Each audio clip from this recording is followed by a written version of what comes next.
I want to share you a couple of tips that I found have been really helpful for me over the years teaching new students, especially when you're teaching them online rather than in person.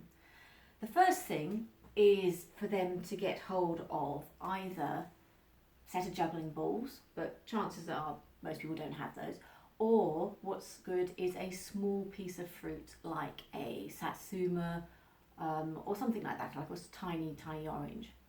And just to get them to hold on to the ball or piece of fruit, whatever, and just grip it in the palms of their hands. And really this is to get them to really understand about having this knuckle bent.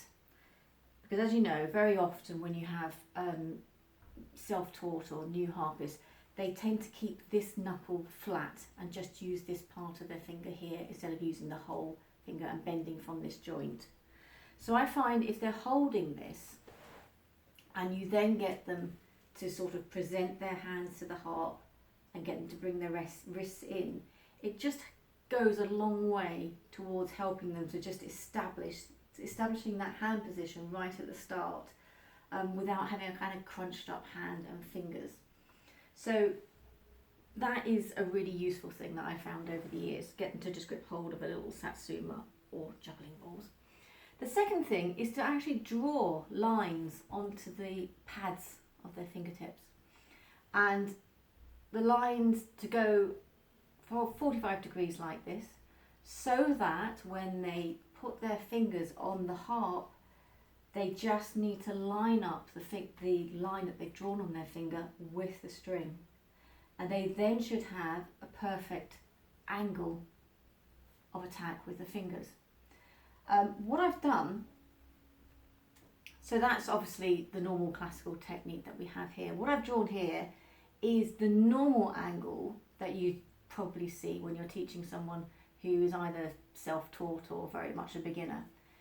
So these are the angles that we're used to, is the straight across and the other way around. So if I just obviously show you how they line up. So this is obviously what we would consider the correct classical way of playing. So we just line that one up there, and your hand is now like this. This is a more normal one where it's sideways, and you see people are playing with this sideways attack. And then less rarely, but I have seen this, is where it's like this and your fingers are up in the air. So it's really helpful at the beginning to get them to just draw that pattern on their fingertip, and every time they practice they can then just see what they're doing. It's less visible with the left hand, but normally so I don't usually get students at the beginning to draw it on their left hand. It's usually just on the right hand I get them to do that.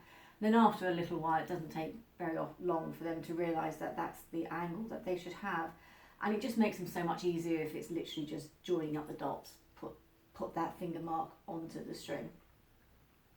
And yeah, that's just been a really helpful tip that I've developed over the years from teaching people online and just not physically being able to be there to show them.